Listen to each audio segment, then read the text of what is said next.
September 20, 2012, I'm Paul Joseph Watson. This is INFOWARS Nightly News, and here's a look at what's coming up on the show. Tonight on the INFOWARS Nightly News, DHS enlists citizen spies to snitch with smartphones.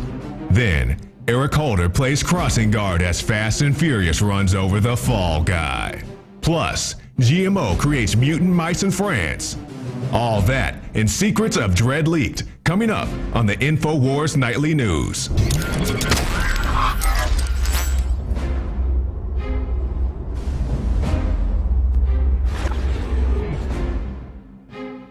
Top story tonight, DHS enlists citizen spies via new smartphone app. This is Infowars.com. Homeland Security officials in Delaware are hoping to enlist citizens as spies for the state by encouraging them to use a new app which allows smartphone users to attach pictures of suspicious vehicles or persons and send them directly to the federal government. The Delaware Information and Analysis Center, DIAC, now offers a mobile app to report suspicious activities in real time by attaching a photo, sending location information, or entering details about suspicious vehicles or persons. In addition, users can choose to make their report anonymously or can include contact information for follow-up by law enforcement. And this is out of dailyfinance.com. So I find it quite ironic that authorities across the United States are simultaneously claiming that taking photographs in public is a potential indication of terrorism, meanwhile trying to recruit, trying to encourage the citizens to do exactly that in the name of reporting terrorism as part of this suspicious activity snitch program. And the comments actually on this Infowars.com article are really worth a read, because the people there are actually advocating that we get involved in this and we take pictures of things like the White House or a Monsanto processing facility because, you know, the government wants us to report to them the terrorists, so let's go ahead and report the terrorists. But we've got all this information being collated in these so-called fusion centers, which of course are littered across the country, which the FBI has basically given carte blanche to do what they like with whatever information they collect. Because according to a 2008 FBI memorandum, Congress cannot investigate these federal fusion centers without the FBI's permission.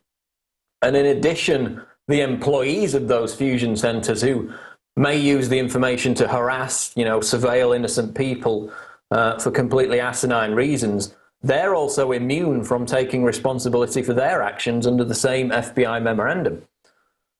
Now, it's a fact that the state enlisting citizens to spy on each other is a hallmark of an authoritarian society. And while it's all done in the name of safety and security, history, of course, tells us that it does nothing to increase safety, and it only breeds distrust and resentment amongst the population. And in fact, in this article, I linked to the study done by Robert Galately of Florida State University, and he looked at the citizen snitch programs back in Nazi Germany, and he found that almost exclusively the people snitched on each other, not out of genuine concerns for security, but for purely selfish reasons. To create trouble for a neighbor, to denigrate the reputation of a business rival, or simply to, get some satisfaction out of a Pavlovian need to be rewarded by an authority figure. This is what he found during his study of citizen snitch programs throughout history. So it's got nothing to do with safety or security. It's about justifying the bloated budgets of these federal fusion centers by hyping the myth that dangerous terrorists are lurking around every corner, and that we all need to be the eyes and ears of the state to report on them, when in reality, as the figures show, you're more likely to die from a bee sting than in an actual terrorist attack. You're more likely to die drowning in a bath or in an accident involving hitting a deer. All these things individually, drowning in a swimming pool, more likely to kill you than a terrorist attack. So it's about hyping that myth that terrorists are everywhere, they're going to get you. Secondly, it's about creating this chilling effect that prevents people from exercising their freedoms under the fear that their behavior, could be misinterpreted by the local citizen snitch as suspicious.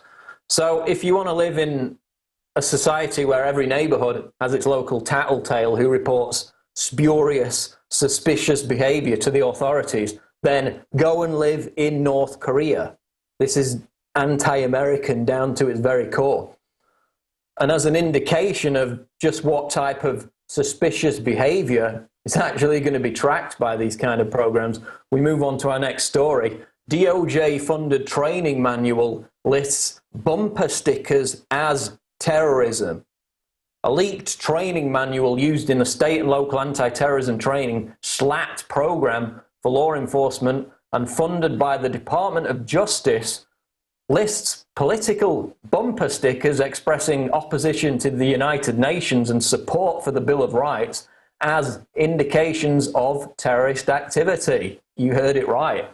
The presentation documents, which were leaked to the Public Intelligence website, are entitled Terrorism Training for Law Enforcement and are marked Law Enforcement Sensitive. And this program is funded by a grant from the Department of Justice Bureau of Justice Assistance, so it's a DOJ-funded program. Slides for the presentation depict the kind of behavior that law enforcement officials should be wary of in spotting potential terrorists during highway patrols.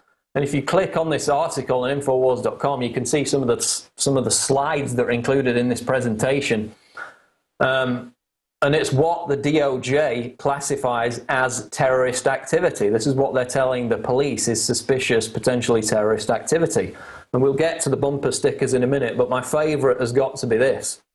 There's a slide in here, and bearing in mind, you know, I've written articles about this for going on 10 years, where everything from having an argument with your wife or wearing blue jeans is a potential sign of extremist activity. But in here, they've got a slide under the title of Special Interest Single-Issue Terrorism, which characterizes people who hold views that, quote, represent a fairly popular point of view. Those are the people they're characterizing as terrorists in this presentation. People who hold opinions that represent, quote, a fairly popular point of view. So let's see, you know, maybe if you think taxes are too high, that's a fairly popular view. You're a terrorist. Maybe you think illegal immigration's out of control. You're a terrorist. Maybe you think, you know, police brutality's out of control. Again, you're a terrorist. Hold a fairly popular view according to the DOJ, and you are a terrorist according to this training manual being presented to law enforcement officials. So this is what cops are being told to look out for. This is how you hunt down terrorists, by finding people with political views that are shared by a majority of people, which of course means the majority of US citizens. It's almost everybody. And then you've got the bumper stickers, which are also characterized as signs of potential terrorism, things that cops should look into, investigate, search the vehicle and so forth. And what do these bumper stickers say? Get the US out of the UN. So if you don't like the United Nations, you're probably a terrorist, according to the federal government. Another one, know your rights or lose them. If you've got that bumper sticker on your vehicle, if you support the Bill of Rights and aren't afraid to say it, you're a terrorist, I'm sorry. Oppose GMO food. They've got a whole section about people who oppose Monsanto. They're terrorists. Oppose abortion. You're a terrorist as well. And in this manual, they actually teach cops they're dealing with, quote, a new kind of enemy that, quote, doesn't act like a criminal, doesn't behave like a criminal, doesn't respond like a criminal. So that's basically every law-abiding American in the country. You're the new kind of enemy. And again, it illustrates what we've been talking about for years, which is the apparatus of the whole war on terror has been shifted away from Muslim extremists to so-called domestic terrorists. It's been realigned. And this is what they characterize as domestic terrorism. Political bumper stickers holding a view that's fairly popular. And of course, it's par for the course. Remember, we had the DHS-funded terror study earlier this year, which revealed that, quote, liberty lovers are likely terrorists, you know, people suspicious of authority. We had the FBI flyers handed out to businesses. People who pay for a cup of coffee with cash, probably terrorists, according to the FBI. So, you know, combining all this, God forbid if you were to park up at a Starbucks with a bumper sticker on your car and then go and buy a cup of coffee using cash. I mean, that would be total freak-out time, basically be a national security incident, because all these banal, ridiculously normal activities that everybody engages in, and any kind of distrust of authority or any political speech, even if it's shared by a majority of people, is being designated as terrorism, as the American people become the new enemy of the federal government, as the federal government arms itself to the teeth. And speaking of liberty and security, I'm going to go to Dan Bedondi, who's out on the streets of Austin asking people if they're willing to sacrifice liberty for security. Let's go to that report. Dan Bedondi reporting for INFOWARS.com. We're live at Austin International Airport, and we're going to ask a series of questions today, and one in particular: would you give up your liberties so the government could protect us against terrorists? How do you feel about giving up your liberties so the government could protect us against terrorism? Well, I don't think it's a question of a trade-off between liberties and terrorism. I think just living in the age that we do, where there is a real likelihood or potential likelihood of threats, that there have to be certain precautions that are taken for everyone's good. I think the problem is, like with the Patriot Act, if it goes too far. So the question is where you draw the line. I feel like it's probably the right thing to do. I mean, TSA, with this increased security now, does that make you feel safer traveling? No. Yes, if anything, just to make sure that we can safely travel in the United States. How does that make you feel to know that the U.S. government put this underwear bomber on a plane? Well, you know, I'm a lawyer, admittedly, so I'm going to need facts to establish that, and to me, it sounds like speculation. So until I see actual facts, I won't consider it to be a true statement. I'm Kurt Haskell. I'm an attorney in Michigan, and you know, I was on the flight with the underwear bomber on Christmas Day while we were waiting for our flight. So we sat by the gate on the floor playing cards, and when we were playing cards, I looked up, and what caught my eye was a pair of men walking up to the counter, and one looked like a wealthier Indian man to me, and the other looked like a poor African. I thought he was a teenager, but apparently he was a little older then. But he looked like a poor African teenager. He only had on jeans and a white t-shirt in the middle of winter. And, you know, I thought they were an odd pair, so I just kind of watched them as we were playing cards. And they went to the counter together, and the Indian-looking man spoke, and what he said was, "This man needs to get on the flight," referring to the African teenager. But he doesn't have a passport. And then the girl working at the counter said, "Well, you have to have a passport to get on the flight." And then the Indian man said, "Well, he's from Sudan. We do this all the time." And that's an exact word-for-word quote. And she said something along the lines of, "Well, you know, I'll have to refer you to a manager," or something like that. And I think she did something on her computer, and then she sent the two of them down a hallway, and they walked down the hallway together, which was in a restricted area, and they walked down there without an escort, and then, you know, I quit watching at that point. Two important things at the end of January 2010. One was an ABC News article by Brian Ross, where he came out and said, yeah, you know, this man in tan suit that was witnessed by passengers, he said passengers, but really it was just me, that, you know, we're looking into this guy, and we think he actually helped the underwear bomber so that he wouldn't get cold feet. You know, they didn't go so far as to admit what I had been saying, that, you know, that would have been impossible, that he was Al-Qaeda, because he went to the desk and said, "We do this all the time." And then he had enough authority to walk down this hallway in a secure area and talk to the manager and get the man on the flight. So obviously Al-Qaeda couldn't do that. But they did admit the existence of the man in this article. So to me, that was a big story, because it was not only the first time they admitted his existence, but they've never admitted his existence after that. But at least we have it once detailed. Not only that, but it's by ABC News, so fairly credible media, at least, you know, to some. But later in January 2010, we had hearings in Congress on this, where we had Undersecretary of State Patrick Kennedy come out, and if you watch the video of him, it's pretty telling that he's trying to cover up something and not tell the truth. He's squirming in his chair and seems really uncomfortable answering the questions. And this video is all over the internet if you want to Google it and look at it. But what he said is basically, you know, we knew Abdul Muttalib was a terrorist. We wanted to stop him from coming in the country and revoke his visa.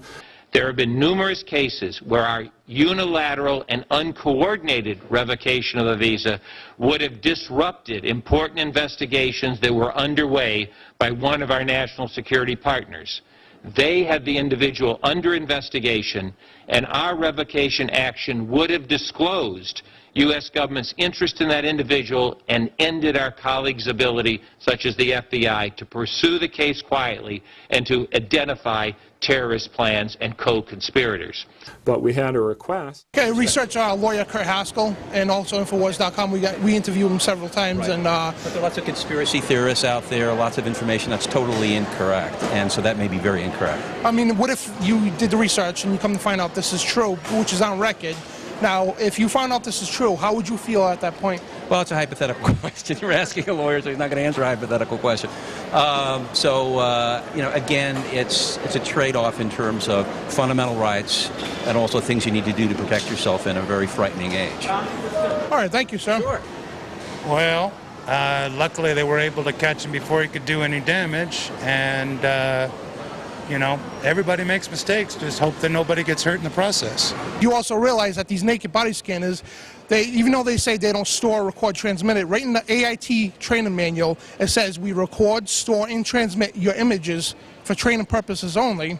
And your naked image, when you walk through that scanner, your naked image is going to be broadcasted through the TSA network. I didn't realize that. They give off 30 times more radiation than a hospital CAT scan. You know that? I didn't realize that either. I guess I'll be reading up more on it. You realize you have the option to opt out, right? No, do you? Yeah, when you go up to, yeah, you tell them, say, I want to opt out, and what they do is they pull you aside and they just give you a pat down, which is better because, like, when you've been X-rayed in hospital before? Yes, but they cover you up. Here. Yeah, with a lead vest, right? And the woman stands behind, the nurse stands behind the lead wall. Now, over here, as you see, now this is on record. Hundreds of TSA agents have cancer now from working around these machines 8 hours a day. You could Google this at home. It's on record. Okay, so we can opt out. And yep, when you go up there, tell them you want to opt out, and they'll pull you aside and give you a pat down. Okay. It's a little bit intrusive, but still better than getting radiated. Okay. In his statement, quote made by Benjamin Franklin, he said, anyone who would give up their essential liberties for security will get neither or deserve neither. Now, how do you feel about that statement? Still feel like you need to be protected. Well, I think that might be taken out of context because what Franklin was referencing was giving up inalienable rights. This is not a right. This is a privilege to travel across the country. Now, does that pertain to what's going on today with the Patriot Act, the National Defense Authorization Act? Yes. I agree with that. But again, it's a question of degree. And I mean, there are certain things that have to be done to protect the security of everyone. The question is, you can't violate fundamental rights set forth in the Bill of Rights. They who can give up essential liberty to obtain a little temporary safety deserve neither liberty nor safety. Now ask yourself, is your liberty worth sacrificing for this unconstitutional security? Dan Bedandi for the INFOWARS Nightly News.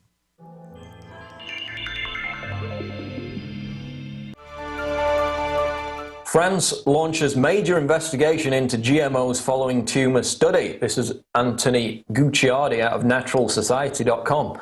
Following the release of a peer-reviewed piece of research linking the consumption of Monsanto's Roundup-containing GMO crops to tumors and organ damage, the French government is now calling for a health agency investigation, seeking to analyze the research and potentially ask European authorities to protect human health and abandon the use of GMO crops. France's agriculture minister and others are now sounding the alarm.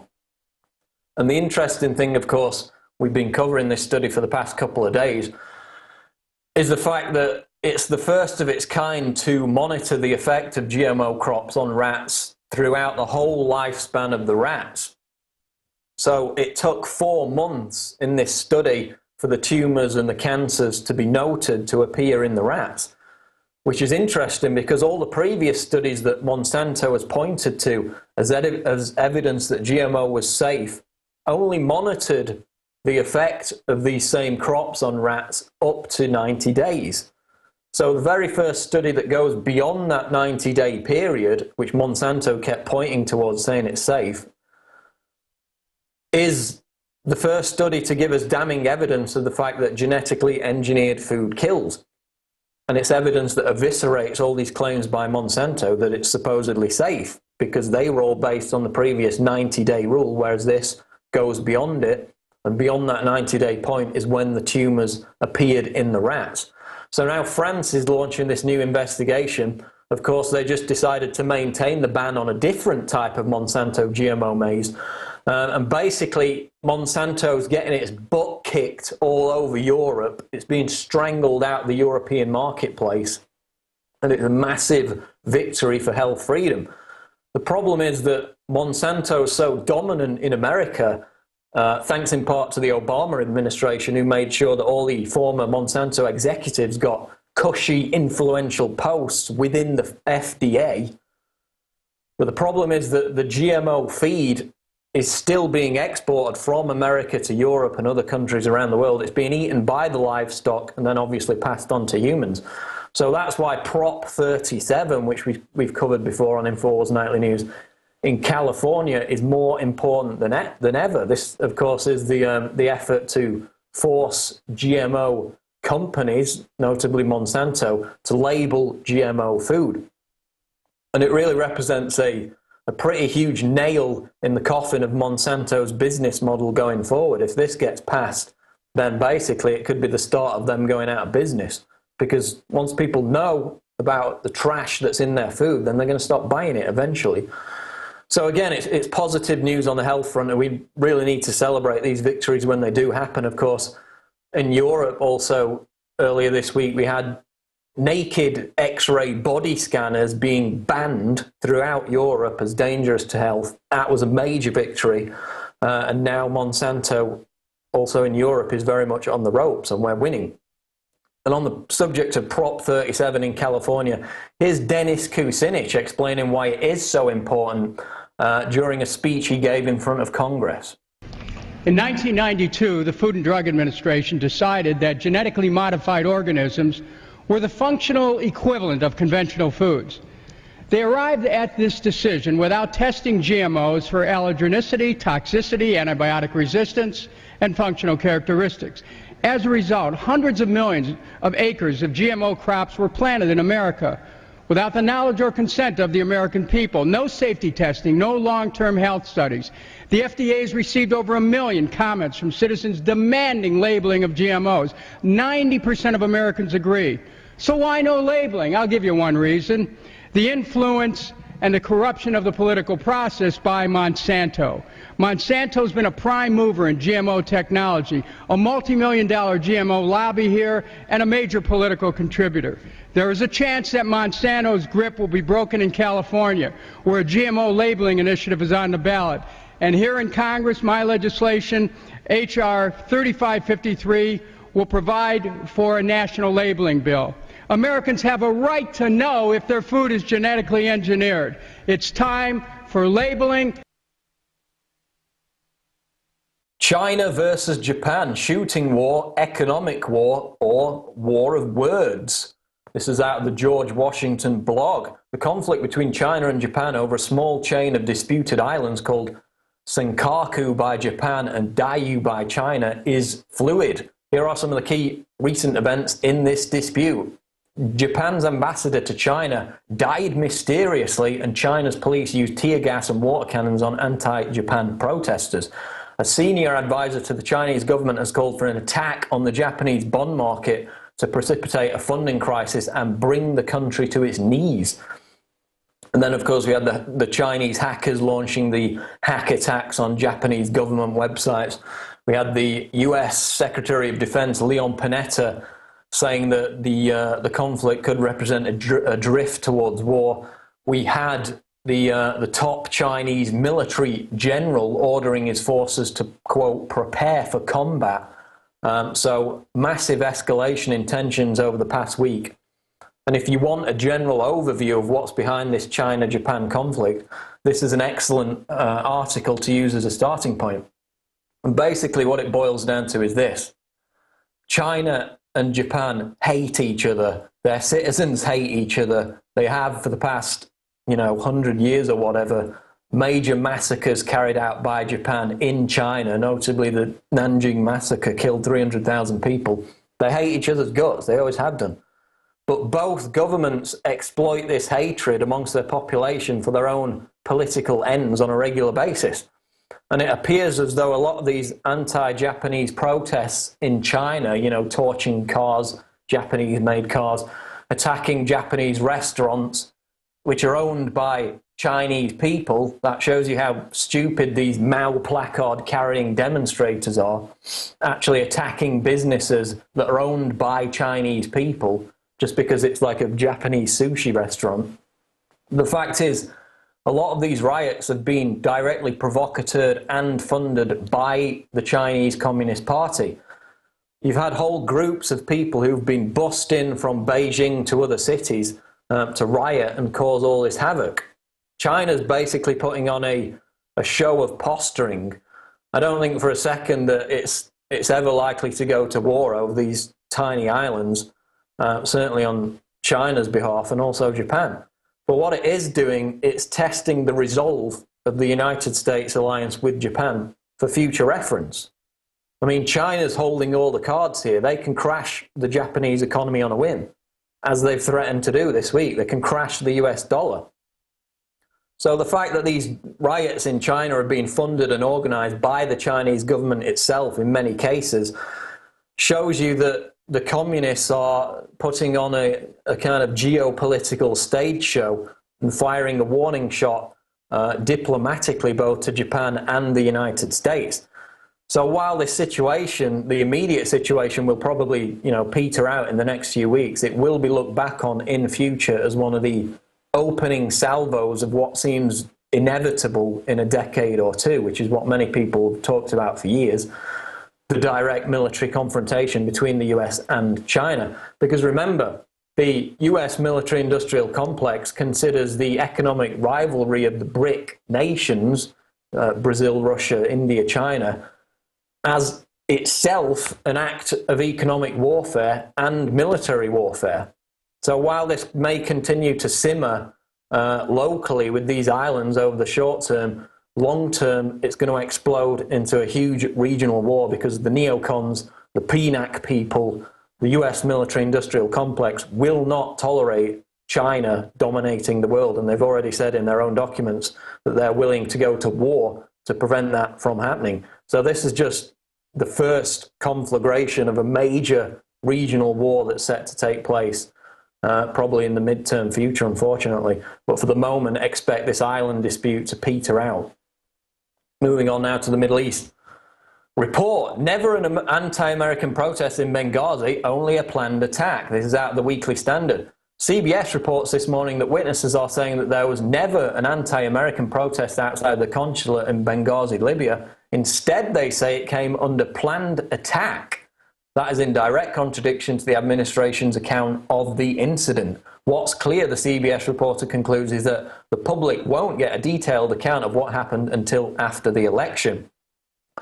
So this confirms what we've reported from the start, which is the attack on the US consulate in Benghazi was carried out by the same Libyan militants funded and backed by the Obama administration last year in overthrowing Colonel Gaddafi. It had nothing whatsoever to do with this ridiculous, puerile, anti-Mohammed film. They call it a film. It's not even a film, which was hyped, completely hyped, blown out of all proportion by the establishment media, by Western governments as part of this contrived clash of civilizations. So we have the US embassy in Pakistan today under siege. More riots, more demonstrations, Afghanistan, Iran, Iraq, Indonesia. But I go back to what I said before.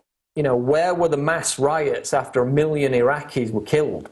Where were the mass riots after the public execution of Gaddafi with the regime change in Libya?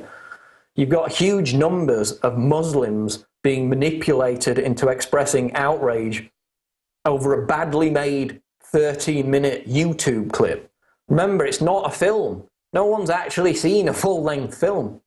It's a 13-minute YouTube clip made by a convicted criminal, former US federal government informant, in which the actual insults towards Mohammed, which all these Muslims are getting up in arms about, were dubbed in after the fact. They were badly dubbed in after the whole thing had been filmed and put in the can.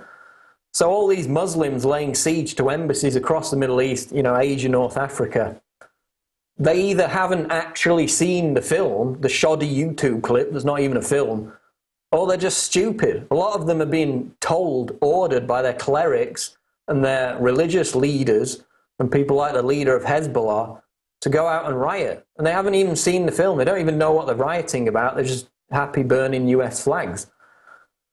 And it's a shame because they're being manipulated by the very same military-industrial complex system that probably, given the fact that it's put out all manner of dubious Al-Qaeda videos in the past, they probably were responsible for putting out this ridiculous YouTube clip. I mean, I could go on YouTube right now and, you know, find a dozen videos that are more offensive to Muslims than this pathetic film is, but you don't see anyone up in arms about them.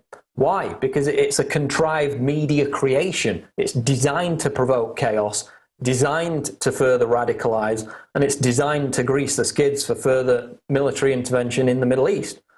And again, I'm not against protest, but why not protest something real instead of being manipulated into protesting a terribly made, badly dubbed YouTube clip that's put out by somebody linked to the US government? It makes no sense unless these people are being manipulated to do this, which is exactly what's happening from all the news, from all information that I've seen. Now we're going to go to David Ortiz to cover more of the news. David, over to you. Thank you, Paul. For INFOWARS Nightly News, I'm David Ortiz. Well, the Department of Justice this week released a lengthy and detailed report that focuses on the controversial Fast and Furious operation. According to a report released by the Inspector General, the Department of Justice's Inspector General, the report says Attorney General Eric Holder was not made aware of potential flaws in the program until February of last year. But the report cites 14 other department employees, including Criminal Division Head Lanny Brewer, for potentially wrongdoing, recommending the department consider disciplinary action against them. One congressional source told Fox News the report was, quote, more brutal than was expected. The report also marked Jason Weinstein, the Deputy Assistant Attorney General for the Criminal Division, as the highest-ranking DOJ employee in a position to stop the program. Weinstein, who disputes the findings, is resigning in the wake of the report. Now, another individual who was named in that report, who was also reprimanded in that report, was a gentleman by the name of Kenneth Melson, and Mr. Melson has also resigned as well. So that's 2 of the 14 people mentioned in the report who have decided to resign. But in short, Eric Holder seems to have been exonerated. Whether you believe that or not, that's what the report says. The report was about 500 pages in length. And it'll be interesting to see what penalties these 14 individuals are issued. So the debate will continue. Was the U.S. government trying to protect us from Mexican cartels, or was this a very sly way to try to restrict our Second Amendment rights? Now, speaking of the Department of Justice, we're going to talk a little bit about a character who supposedly serves justice, and that's Judge Dredd. His movie is coming out this week. The character's movie is coming out this week, and Jakari Jackson wants to talk a little bit about it. But before we go over to Jakari, I want to make you aware of a spoiler alert. So, Jakari, over to you.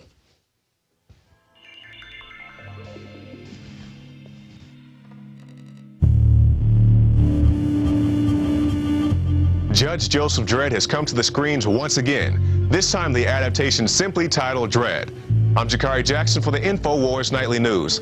Let's analyze this trailer to find the fact behind the fiction of this new film. Spoiler alert. You know how often we get a judge up in peace trees? Well, you got one now. The Judge Dredd storyline takes place in 2070, after war has devastated the majority of the United States, leaving only a few large sections of land known as megacities inhabitable. 800 million people living in the ruin of the old world. Megacities are full of cramped skyscrapers that house the city's population. Agenda 21 highlights include the destruction of the family unit in the name of sustainable development, with people being forced to live in tight, compact cities and high-rise stack-em-and-pack-em apartments no bigger than this 16 by 16-foot space. See any similarities?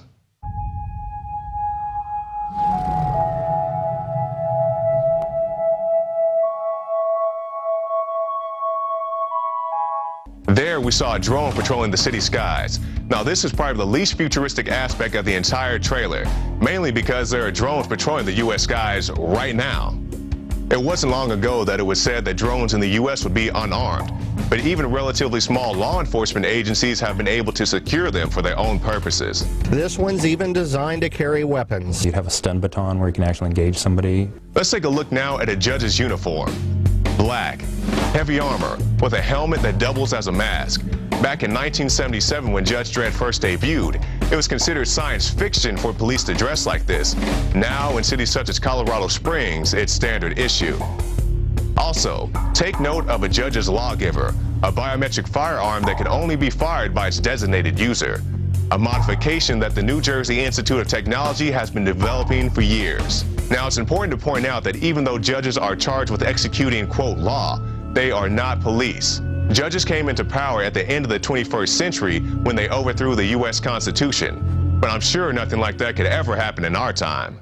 And I've told my administration, we're going to look every single day to figure out what we can do without Congress. What can we do without it? Do I think that our actions in any way violate the War Powers Resolution? The answer is no. So I don't even have to get to the constitutional question. Now, I'm not saying that Carl Urban, the writer, the directors, or anybody else involved in this film is purposely pushing a police state agenda. I'm just saying that this film is a great example of what a police state can be, and as you've seen from this short video, we are not very far from it. Now, here's a good spoiler for all you fanboys out there. At the end of the film, Dredd kills the movie's villain, Mama, by throwing her from the top of a 200-story building. The sentence is death.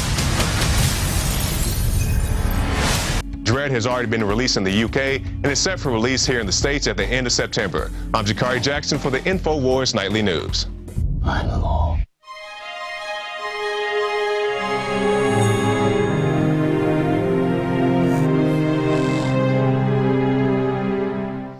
Thank you for that hard-hitting report, Jakari, and it's amazing listening to the comments of the president. The Constitution is actually something that gets in his way. There's also a video clip where the president says sometimes he wishes he could just bypass Congress, and his supporters who supposedly love liberty, they condemned George Bush with the Patriot Act, were applauding when he said that, when he said sometimes Congress gets in the way and I wish I could just bypass them. A true police state, that is what we are experiencing, and stay tuned, continue following InfoWars, where we will continue to focus on the growing police state.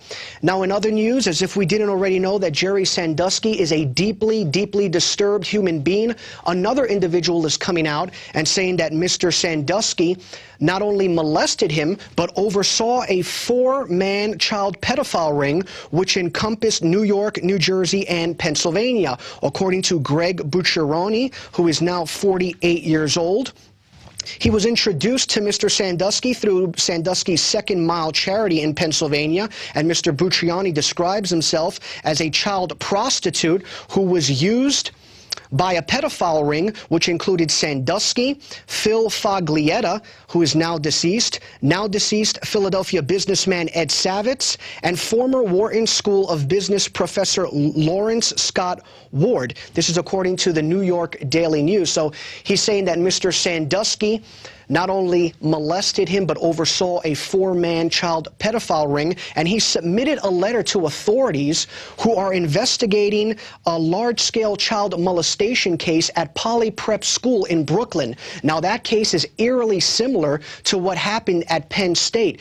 The Poly Prep administrators are investigating a gentleman who is now deceased by the name of Phil Foglietta, and according to this individual, he wrote to authorities investigating that case, quote, "Due to time constraints, Sandusky became unavailable, and I was introduced to Phil Foglietta by Ed Savitz and Jerry Sandusky. Foglietta was introduced to us as Coach Phil, who coach youth football in New York City. Foglietta agreed to pay $200 for child sex and followed us back to a Philadelphia hotel. Myself and another child prostitute then engaged Coach Phil in child sex. Obviously, these are graphic comments, and it's a shame that we have to talk about them, but we do expose bad people here. So again, Mr. Sandusky not just accused of molesting another individual, but of overseeing a 4-man child prostitution ring. And it's important that we keep our eyes on the case that's going on at Poly Prep in Brooklyn. Many individuals are outing another instructor there, and that was swept under the table by authorities for many, many years. Now, Alex has talked at great length about how child molestation is sadly not a rare occurrence. It's sadly something that occurs frequently among the elite. So he has stated that child molestation, the Penn State situation, is just scratching the surface. It is a very, very sad turn of events. And speaking about the moral decay of our country, there's a gentleman that we're going to talk about here at the Daily Quote of the Day that talked a little bit about the decline of our morality here. According to Aldous Huxley, this is what he had to say, quote, armaments, universal debt, and planned obsolescence. Those are the 3 pillars of Western prosperity. Now, when we come back, we're going to go to an interview that I conducted with Michael Heiss, who is the national organizer of this weekend's End the Fed rally. We'll be back in a minute.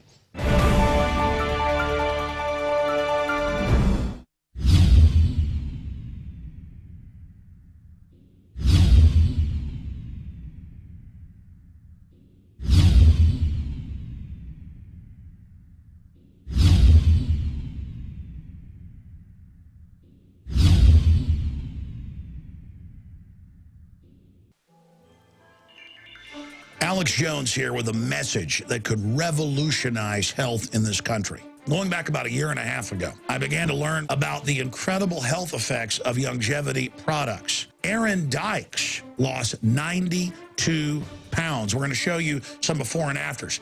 Aaron, break down what happened, your story. I've worked really hard with diet and exercise to try to lose weight, but I just didn't get the results. It just didn't happen. Then I saw what you were doing with InfoWarsTeam.com. I wasn't even trying to lose weight, but I got it because I wanted to feel better energy. I wanted that nutrition. Didn't even understand how that could kickstart my own weight loss goals, but the products did that for me. I found myself suddenly losing weight, more energetic, wanting to exercise, wanting to eat the right foods. And they don't even advertise it as weight loss. I want to challenge our radio listeners to go to InfoWarsTeam.com. Sign up as a distributor and get wholesale pricing discounts at InfoWarsTeam.com.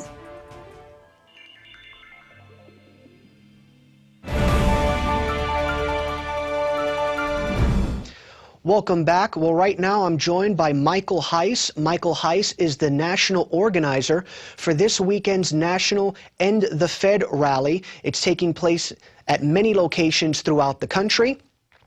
Now, obviously, last year, Alex participated in the event. He visited many locations, many Federal Reserve locations throughout Texas, and we obviously want this year's End the Fed rally to be even more popular and more boisterous. Michael Heiss is the national organizer. He is a local activist based out of the Philadelphia area. He focuses on many issues, among them chemtrails, ending the Fed, 9/11, Inside Truth. Michael, thank you so much for joining us tonight on InfoWars Nightly News. Good to be here. Thanks. Now, Michael, I've given the public a little bit of background information on as to who you are. Just let the public know a little bit more about yourself. Well, basically, I started getting active in my local area about 1.5 years ago when me and a couple of my friends finally crossed that Rubicon of, you know, we've been researching things for a long time. We have access to vital information, and it's time to take that responsibility to start spreading that information. So it simply started out with me and 2 friends just getting cardboard boxes from outside of stores and spray painting InfoWars on the cardboard boxes and putting them around town, and Ron Paul 2012 and putting them around town and things like that. And basically, I bought a bullhorn, and me and one friend went to the Federal Reserve Bank of Philadelphia and just started bullhorning people across the street at the Constitution Center about the fact that the Fed was private and the money's not backed by anything and things like that. And I kept setting up these little rallies. And eventually, you know, like 60 people were there, and they came out from this group that I'm affiliated with called Truth, Freedom, Prosperity. And they've been doing it for a couple of years, so I just kind of teamed up with them, and I've been very active with them for the past year. Wonderful, wonderful. Well, Michael, it's exciting stuff because this Saturday, September the 22nd, there is a national End the Fed rally. Tell us a little bit more about that event. Well, it's going on simultaneously in 23 major cities across the country. They're all going on at noon. It's not time sensitive or anything like that. So noon in the East Coast, noon in the West Coast. Wonderful, wonderful. What do you hope to, you know, just let the public know, what do you hope occurs as a result of this? You obviously want to end the Fed, but do you want Ron Paul's bill to pass the Senate? Well, there's many different focuses. It is somewhat a grassroots push for the Audit the Fed bill, but number one priority is to raise awareness and to get the information out to people and let people see that this is a movement and that it's not going anywhere. And I feel that in an era where Ron Paul is going to be leaving office probably, that these messages that he's sent out to us, the pursuit of liberty and everything that entails, that we need on the grassroots level to keep that up, because we don't have this torchbearer anymore. We need to not necessarily look for leaders, but maybe think about doing this ourselves. Wonderful, wonderful. Now, you're in the Philadelphia area. How many people do you estimate will attend both in the Philadelphia area and nationally? It's hard to say. I mean, we've been doing these for a while in the Philadelphia region. We've built up quite a reputation, so I expect several hundred in Philadelphia. Nationwide, somewhere in the thousands. It's really hard to say. Understand. Now, Michael, aside from obviously protesting going on, what other events are going to be taking place at this rally? Will there be politicians attending? Will flyers be handed out? I understand that there's going to be several speakers speaking at this event. Yep, I encourage each of the organizers in each city to do whatever they can to get the information out and how they see fit. So, you know, if you could bring out speakers, that'd be great, or a march. We'll be doing everything in Philadelphia. We have speakers, we have music. We'll be doing a march around City Hall, coming back to the Fed. There are some state politicians in some of these speeches going on, and I know North Carolina has a state politician. I believe Atlanta at least has somebody running for state. Okay. Now, Michael, a $10 million question. In your estimation, why is it important to end the Fed? So many answers for that one. They are the core problem to our country. Every problem that we have is funded through the Federal Reserve, and it serves to help the people at the top of the pyramid, you know, from the trickle-down effect of inflation, where they get the money before the market reacts to it, so they pay lower prices. Meanwhile, the working man is stiffed and pays higher prices. So the hidden tax of inflation that's raising all the prices, that's a very serious blow, and it seems like there's no end in sight with the announcement of QE3, and that's going on with you know, building bubbles in the student debt bubble, the credit bubble, the derivatives bubble, you know, spending patterns that are out of control and nothing's being done about them. You know, over $1 trillion a year deficit spending. You know, plus the announcement of this $40 billion a month in QE3. It's just we're losing all of our wealth. We're losing our ability to be middle class at all. The wealth gap is getting out of control, and that's originally what really ignited me, because I felt that my future had been sold out from under me. You know, it was looking like, you know, I can get a job doing some kind of consumer job, you know, a register or something like that, or I can go to college, get 50, 60 grand and have no guarantee of a job afterward, because through regulation and inflation, they've chased all the jobs away. Absolutely, absolutely. Now, Michael, what are your thoughts on the fact that the Republicans have introduced auditing the Fed and returning to the gold standard into their platform? Well, an audit of the Fed would be good. That would be the ultimate way to raise awareness of the Fed and show just how devious they are and how much money they are printing. You know, with that partial audit, $16 trillion, a lot of which going to foreign banks. if that's not, I mean, that should be bad enough, but it wasn't. So this could be the ultimate light shined on them, and maybe where we, the people, can render them irrelevant through our actions. In terms of going back to a gold standard, I mean, it's better to, I mean, obviously competition in any marketplace is better. So it's a step in the right direction. Ultimately, I kind of reject the idea of central control over our money at all. So I'm an advocate of local currencies and individual freedom at the highest level.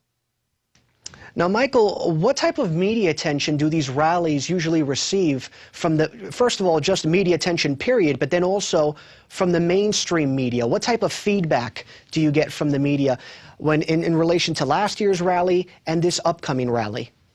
In Philly, I have never seen any kind of media response. I've never seen media coverage.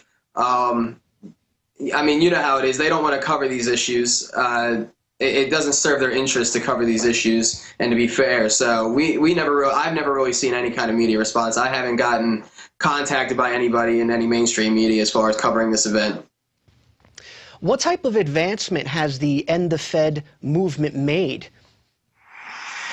Oh, I think it's grown by leaps and bounds. I mean, and obviously a lot of it has been championed by Ron Paul. You know, we weren't talking about these issues. It wasn't the Fed wasn't even necessarily a name that you might know what it means 5 years ago, before Ron Paul was talking about it in the debates and getting on mainstream media and giving a voice. Through Ron Paul, it's becoming very widespread information, and now that his era in politics is over, we have to take that information and spread it ourselves. And that's what I think is the interesting turn here. If you look at social media, I think End the Fed might even be trending on Twitter right now. It's being spread at a grassroots level, and it's just now it's up to we the people and other people's receptiveness and how effective we are at spreading that message. But in terms of has it grown, yes, I would say it definitely has. Now, correct me if I'm wrong, is this event going to be streamed online? Yeah, many of the locations are going to have live streams. Not all of them, but I think there's about 12 of them at least that are going to have live streams. You can go to the event page on Facebook to see them, or if anybody's familiar with RTR.org or Restore the Republic, Reality Report with Gary Franchi, they're going to be sponsoring, well, not sponsoring, they're going to be hosting all of the live streams. So you can go there and they will keep up with the action throughout the country throughout the day. Or you can just pick the individual live streams there. Two more questions in closing. You mentioned RTR.org. Tell us a little bit about that website, because it seems to be a place where patriots can talk. Yeah, it's a social. I mean, they have a news aspect to it, such as, like I mentioned, Reality Report with Gary Franchi. But it's a social media network aimed particularly at patriots. So whether it's people in the liberty movement, people in the truth movement, which we really need to join together and be the truth and liberty movement anyway. It's a place to come together, much like Planet InfoWars, for people to come together and talk and communicate and to form ideas on grassroots actions. Absolutely, and you mentioned planetinfowars.com as well. Thank you for that. Michael, is there any last statement you want to leave with the viewers here? Is there any last thing you'd like to say to them regarding this upcoming event, which again is taking place this Saturday nationwide? Yeah, just do anything you can to spread the word. I mean, something as simple as a tweet or a Facebook, sharing the Facebook event page. We really do want to make this as big an event as possible. The idea was to have the biggest movement against central banking since the days of Andrew Jackson, and now the QE3 has been announced, and the more they do this, the more inflation they inflict upon us, the more relevant our message is becoming. So it's important that we really take this seriously and spread the message so that people can become aware and start to phase them out through our free market actions. Well, Michael, thank you so much for your time. This is an issue that many people are talking a lot about on our social network, planetinfowars.com. We wish you the best of luck this upcoming weekend, and let's hope that viewers attend. Thank you, and the Fed. Thank you, Michael. And as I stated earlier, I will be covering the End the Fed rally from San Antonio this weekend, so be sure to watch that news piece early next week. And if you want to find like-minded people who are also going to be attending the End the Fed rally, at an area near you, be sure to log on to planetinfowars.com. You can find some like-minded individuals who will be attending the event. Obviously, the larger the number, the harder it will be for the corporate whore media to not cover the event. So planetinfowars.com. And if you want to continue supporting this operation, become a member of PrisonPlanet.tv. It's less than $6 a month. You're going to get access to a lot of great programming, documentaries in HD. You'll be able to see Alex's show live. I am a member of PrisonPlanet.tv, and I was a member before I got here. I was addicted to the website, so I can vouch for it. It is a great, great website. Well, that's all for us this evening. We'll see you tomorrow.